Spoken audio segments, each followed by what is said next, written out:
मजा है बुलबुलों से पूछियो। अल्लाह शाख गुल में क्या मजा है बुलबुलों से पूछियो। जिक्रुल्लाह में क्या मजा है जाकिरू से पूछियो। ফুলের মধ্যে কি মজা কাকড়ে জিজ্ঞেস করলে কোনোদিন কইতে পারবে না। ফুলের মধ্যে কি মজা আরে শকুনরে জিজ্ঞেস করলে কইতে পারবে না। ফুলের মধ্যে কেমন মজা বুতুম পাখিরে জিজ্ঞেস করলে বলতে পারবে না। ফুলের ভিতরে মধুতে কি মজা একমাত্র বুলবুল পাখি বলতে পারবে। কথা বলেন ঠিক কি ঠিক না? আরে আল্লাহর জিকিরের মধ্যে কি মজা হরিবদন ঋষি গৌর গোবিন্দ ব্যানার্জি চ্যাটার্জি ভট্টাচার্য আরে হিন্দু বৌদ্ধ খ্রিস্টান কাফের মুশরিক নাস্তিক মুরতাদ বেঈমান কারুন হামান সাদ্দাত ফিরাউন আবু জাহাল আবুল হাব উতবা সাইবা ওয়ালিদ ইবনে মুগিরা Narendra Modi Donald Trump Netanyahu এই সমস্ত বেঈমানকে কাছে আল্লাহর জিকিরের মজা জিজ্ঞেস করলে বলতে পারবে না। জিকিরের মধ্যে কি মজা আছে আল্লাহর জিকির যারা করে তাদের কাছে জিজ্ঞেস করলে কইতে পারবে। জিকির করে দেখেন মজা কারে কয় বুঝাইতে পারলাম না। সরমুনার ময়দানে যাবেন যাইয়ে দেখবেন 50 লক্ষ মানুষ যখন মাগরিবের পরে জিকির শুরু করে লা ইলাহা ইল্লাল্লাহ একটু মাথায় জাকির দিবেন লা ইলাহা ইল্লাল্লাহ লা ইলাহা ইল্লাল্লাহ লা ইলাহা ইল্লাল্লাহ লা ইলাহা ইল্লাল্লাহ লা ইলাহা ইল্লাল্লাহ। চক্ষু বন্ধ করে একটু জিকির করি কলবে পাক কইরা নে লা ইলাহা ইল্লাল্লাহ লা ইলাহা ইল্লাল্লাহ লা ইলাহা ইল্লাল্লাহ লা ইলাহা ইল্লাল্লাহ। হাজারো টেনশন দূর হয়ে যায়। আলা বিযিক্রিল্লাহি তাতমাইন্নুল কুলুব। আল্লাহর জিকিরের দ্বারা দিল ঠান্ডা হয়ে যায়, টেনশন দূর হয়ে যায়, দুশ্চিন্তা দূর হয়ে যায়, মনের অভাব দূর হয়ে যায়, জাগতিক কোনো অভাব মনে থাকে না। আল্লাহর প্রেমে পড়ে জিকির করবা বান্দা লা ইলাহা ইল্লাল্লাহ লা ইলাহা ইল্লাল্লাহ লা ইলাহা ইল্লাল্লাহ লা ইলাহা ইল্লাল্লাহ। বান্দা যখন লা ইলাহা কয়ে টান মারে আরে ইল্লাল্লাহ বলার আগে আল্লাহ বান্দার মাঝখানে পর্দা আল্লাহ সরাইয়া নিয়ে যায়। আজামা বে পর্দা বিনি নূরে ইল্লাল্লাহ রা। ওই সময় তুমি আল্লাহর নূর অন্ধ চক্ষু বন্ধ করে আল্লাহর নূর তুমি দেখতে পারবা। আল্লাহ সৃষ্টিকর্তা কে? রিজিক দাতা কে? বিধান দাতা তাহলে কে হবে? খাবো যার বলেন খাবো যার গাবো তার। খাবো যার গাবো তার। হাসিনের খাই না তার আমি গাই না, খালেদার খাই না তার আমি গাই না, এরশাদের খাই না তার আমি গাই না, মজিবারের খাই না তার আমি গাই না। খাই আমি কাররা কার, গাবো আমি কার। আইন চলবে কার, বিধান চলবে কার, সংবিধান কার। কুলিল্লাহুম্মা মালিকাল মুলক। হে আল্লাহ আল্লাহ পাক বলেন কুলিল্লাহুম্মা বলে দাও আল্লাহুম্মা মালিকাল মুলক। এই জগতের মালিক একমাত্র আল্লাহ, কেবলমাত্র আল্লাহ, শুধুমাত্র আল্লাহ। এর মধ্যে কোনো কিন্তু নাই। কতক্ষণ কিন্তু আমরা 2 বিঘের মালিক। তুমি 2 বিঘের মালিক হলি আর আমার আশীর্বাদ থুয়ে টুয়ে চলে যাও কে? ও 2 বিঘে ব্যাগ ভরে নিয়ে যাও। তুমিও টাকার মালিক, নিয়ে যাও। কাফনে পকেট বানায় বস্তা ভরে নিয়ে যাও। নিতে পারেন? কতক্ষণ পারবেন? কেউ পারছে? আপনিও পারেন নাই, কেউ পারে নাই, আমিও পারবো না 1 টাকাও নিতে। এত টাকা রাখবা কোথায়? আইনুদ্দিন আজাদের এই পংক্তিটা আমার ভালো লাগে। এত টাকা রাখবা কোথায়? কাফনের তো পকেট নাই। এত টাকা রাখবা কোথায়? কাফনের তো পকেট নাই। আছে? চমৎকার কথা। তাহলে কামাই করে কি জগতের মালিক কে? এই কোন সেকেন্ড সাইজ পার সালতার মানুষ সাবধান থাইস। মাইক নিয়ে বাড়ি যাই দেবে না। জগতের মালিক কে? তুতিল মুলকা মানতা। সেই আপনাদের এই সালতার বিল, এটা কোন গ্রাম? মোড়হাট। মোড়হাটে বিল আছে, মাঠ আছে না, চক। আপনাকে যদি চক কয়, বিল চক কত কিছু কয়, ডাঙ্গা হতার। 23 চকের মালিক দেখেন, লক্ষ্য করেন। আজ থেকে 30 বছর আগে 1 দাগ জমির মালিক ছিল একজন। ওই সময় আর একজন ছিল কামলা। পেস্টেজ লাগাইছে, বইটু নিড়াইছে। 30 বছর পরে আইছে গুল্লি দিয়ে সে কামলা মালিক হয়ে গেছে। আর মালিক ওই বুঝি কামলা দেয় আছে, পাওয়া যাবে, প্রমাণ আছে না না এরকম? এ কাম কে করে? এই উল্টো পাল্টা কেনা করে? কি কুদরত আল্লাহ! তাফাক্কারু ফি খালকিল্লাহ। আল্লাহ সৃষ্টিটা গবেষণা করেন, আল্লাহরে পাইয়ে যাবেন।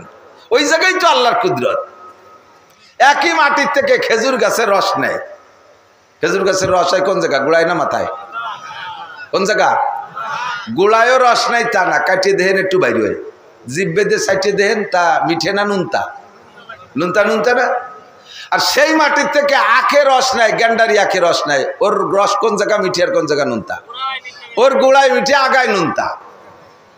এই বৈষম্য উল্টো পাল্টা কিনা বাদাইছে, ঠিক না? আল্লাহু আকবার। একই মাটি থেকে রস নাই, গ্যান্ডারি আখ, তার মাথায় যাইতে যাইতে নুনা হয়ে যায়, গুড়ায় থাকতে মিষ্টি থাকে।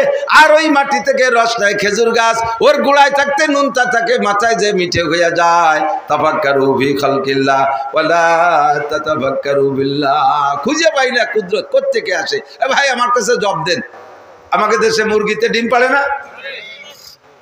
না ডিমই মুরগি পাড়ে? কিরায় কি পাড়ে? মুরগিতে কন্দি মুরগি আগে না ডিম আগে? হাদিসের মধ্যে আছে। কিরা আগে? কিরা আগে? মুরগি আগের পক্ষে কারা? একটু বিয়াদবি মাফ করবে। মুরগি আগে, ডিম পরে। কিডা কেডা আগে? এই তো অল্প কয়জন। তাহলে আগে ডিম না? ওই যারা হাত উঠেছেন মুরগি আগে তারা থামেন। আর বাকিরা সবাই কি ডিম আগের পক্ষে? তারপরে একটু হাত দেই, ডিম আগে কারা? একটু দেখাবেন। অর্ধেকের বেশি লোক উঠেনি, মানে যে দল যেতে সেই দলে। আল্লাহ কয় ডিম আগে, আল্লাহ কয় ডিম আগে।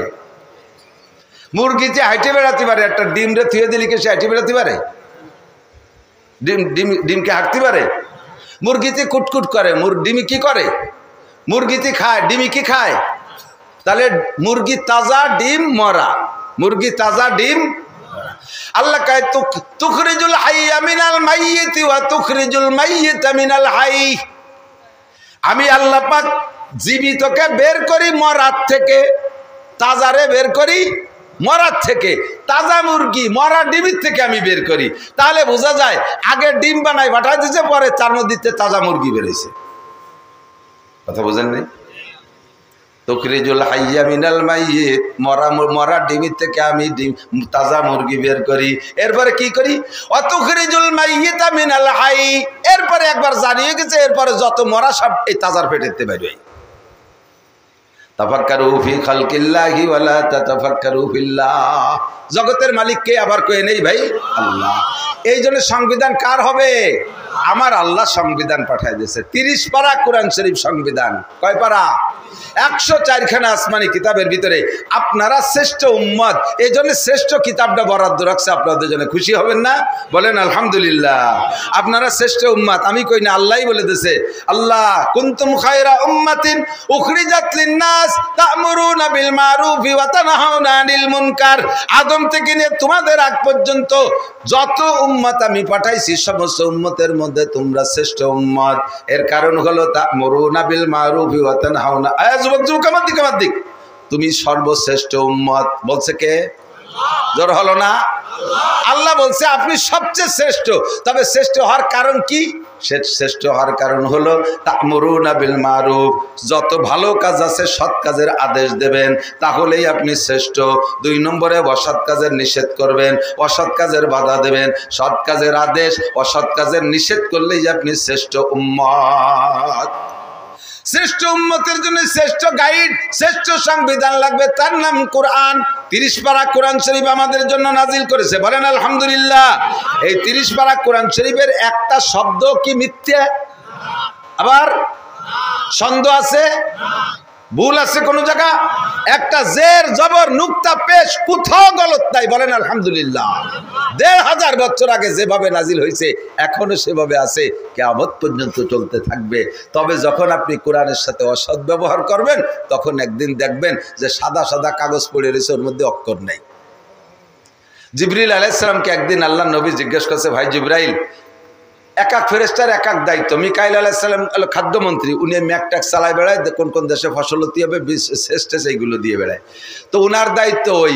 ইসরাফিল আলাইহিস সালামের দায়িত্ব হলো সিঙ্গামুখী করে নিয়ে বসে আছে, ফু দিয়ে সবাই উড়োই দেবে, উনি ওই দায়িত্ব পালন করে। আর আজরাইল আলাইহিস সালামের দায়িত্ব হলো সন্ত্রাসীর দায়িত্ব, নাকি? একজন ফেরেশতার নামে সন্ত্রাস করলে বিয়াদবি হবে না? আমাকে বক্তারা এর মাঝে মাঝে কয়ে ফেলে, আস্তাগফিরুল্লাহ। আজরাইল আলাইহিস সালামের দায়িত্ব হলো মানুষকে হত্যা করা, প্রাণীর জান কবজা করা, সম্মানী দায়িত্ব, ঠিক কি না? আল্লাহ তো ভাই জিবরাইল, আজরাইল আলাইহিস সালামের দায়িত্ব চলতে থাকবে যতদিন প্রাণী জগৎ দুনিয়ায় আছে, সবাইকে মারতে হবে। ইসরাফিল মিকাইল আলাইহিস সালামের দায়িত্ব কিয়ামত পর্যন্ত, কারণ সমস্ত প্রাণীর কাছে খাদ্য সরবরাহ করতে হবে, উনি খাদ্যমন্ত্রী। আর শেষ ফিনিশিং ভূ দিয়ে উড়োই দেবে ইসরাফিল আলাইহিস সালাম, সেজন্যই তো সিঙ্গা ভূত নিয়ে ওনার বসে থাকতে হবে মহিয়ে নিয়ে। আপনার দায়িত্ব তো ছিল নবী রাসূলদের কাছে আসা যাওয়া, আর আমি তো শেষ নবী, আনা খাতামুন নবিয়্যিন লা নাবিয়্যা বাদি। এসে গেলে ফাঁকে ফাঁকে একটু ওয়াজও করে যা লাগে। আমার প্রাণপ্রিয় যুবক বন্ধুদেরকে গ্রাস করে ফেলতেছে কাদিয়ানিরা আর হিজবুত তাওহীদের পাঙ্কু সেলিম, এদের কার্যক্রম এলাকার ভিতরে যুবকদের মধ্যে দিয়ে বেশি চালাচ্ছে। বুড়োকে কাছে এরা পাত্তা পায় না, এই ফাজিল পাল্টি বুড়োকে কাছে পাত্তা পায় না, কারণ বুড়োরা ওই আগের মুরব্বীকে হুজুরকে কাছে, বাইদের বুড়ো হুজুর, মরহুম মুজাদ্দেদ হুজুর, পুড্ডর হুজুর, দলা হুজুর, আশরাফ আলী শাহ হুজুর রহিমাহুল্লাহ, এই সমস্ত বুজুর্গানের দিনের কাছ থেকে এলেম পাইছে। এর আগের পীরকে কাছ থেকে যা শিখছে, এখন আমরা এসে নতুন নতুন কিছু করতে গেলে বুড়োরা কয়, বাবা তুমি যা আছে তাই নিয়ে থাও, আমরা একদিন যা শিখছি এই নিয়ে মূর্তি দা, আমারও মাথায় ধরে না, নতুন কথা তুই শুনিস নিয়ে পারে, এই কয়ে বুড়োরা গাই বেঁধে বসে দেয়। আর যুবকরা টপাটপ করে দিন বদলের পালা, ওরা শুধু নতুনত্ব খোঁজে, খালি নতুন খোঁজে। এই জন্য নতুন ধর্ম নিয়ে এসে আহলে হাদিস আলারা, এটা খায় বেশি যুবকরা। নতুন ধর্ম একটা নিয়ে এসে হিজবুত তাওহীদের পাঙ্কু সেলিম, একটু কানোর নাম কি? হিজবুত তাওহীদের পাঙ্কু সেলিম। এই জায়গা ঠিয়েটির পর দুটি খাইজনি দাড়ি, ওর বগল এসছে দাড়ি ছোট, ওর বগলও বেশ খানিক বড় হবে আশা করি, একটু একটু বগল তো দেখি না, একটু উঠুও ঠাক হই। আস্তাগফিরুল্লাহ। আর একটা বেরোইছে কাদিয়ানি, ফিরকায়ে বাতিলা, আমার নবীর এগেনস্টে কাদিয়ানি, গোলাম আহমদ কাদিয়ানি নবুয়তি দাবি করেছে। ও কি সত্য নবী না মিথ্যা নবী? আরে নবী না, ওটা মোমেন না কাফের? একটু কবেন না কেউ, যে না করে চুপ করে থাকবেন, বোঝা যাবে যে আপনি কাদিয়ানির পক্ষের লোক, ফেরেশতারা সেই হিসেব করে নেবে। গোলাম আহমদ কাদিয়ানি তার সমর্থকরা মোমেন না কাফের? আরেকবার, মাশাআল্লাহ, ধন্যবাদ। আল্লাহ পাক আপনাদেরকে এই কথাটার ওসিলায় কিয়ামতে নবী পাকের সুপারিশ নসিব করবে। আনা খাতামুন নবিয়্যিন লা নাবিয়্যা বাদি, হুজুর বলেন আমি শেষ নবী, আমার পরে আর কোন নবী আসবে না। তো ভাই জিবরাইল, তোমার ডিউটি তো আমি পর্যন্ত শেষ, নবী রাসূলদের কাছে তোমার দায়িত্ব ছিল, তুমি কি আর দুনিয়ায় আসবা? জিবরিল আলাইহিস সালাম বলেন, আপনি চলে যাওয়ার পরে আমি কয়েকবার, প্রায় 10 বার আসবো। কি এতে আসবা? আর কেউ নবুয়তি দিতে আসবা? হিজবুত তাওহীদের সেলিমরে নবুয়তি দিবা? তুমি কাদিয়ানির গোলাম মোহাম্মদরে নবুয়তি দিবা? কয় না না না, নবী আর হবে না, আপনি শেষ নবী। এরপরে আসবো কয়েকটা কাম করতে, তার ভিতরে একটা কাজ হলো দুনিয়ায় আসবো, উম্মতের ভিতরে নিয়ামতগুলো তার জায়গায় থাকবে, কিন্তু নিয়ামতের স্বাদ তুলে নেওয়ার জন্য আসবো, নিয়ামতের স্বাদ তুলে নেওয়ার জন্য আসবো।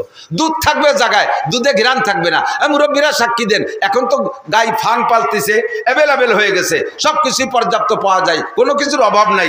আমরা ছোটবেলায় স্বাধীনের পরে যে অভাব দেখছি, বিশেষ করে আমার সংসার আমি দেখেছি, আল্লাহু আকবার, দুপুরবেলা পেট ভরে ভাত খাইতাম, সকালবেলা 2টো রুটি, আর রাত্রে দুপুরে ভাতের থেকে হাড়ির কোনায় অল্প সাইডে ভাত থাকতো, তাই মাও খাইতো না, আব্বাও খাইতো না, আমরা ছোট ছোট 3টে সাইডে ভাই বোন থাকতাম। মা কইতো যে 1 প্লেটে মাহাইয়া নেলা নেলা ভাগ করি খা, পেটে আলো তাতা খিদে। আর গ্রাম্য একটা প্রবাদ আছে, নাই ঘরে খাই বেশি, ঘর ভরা হাড়ি ভরা ভাত রয়েছে। আজকের আমার ছেলে মেয়েদেরকে, আমাদের সবারই একই অবস্থা।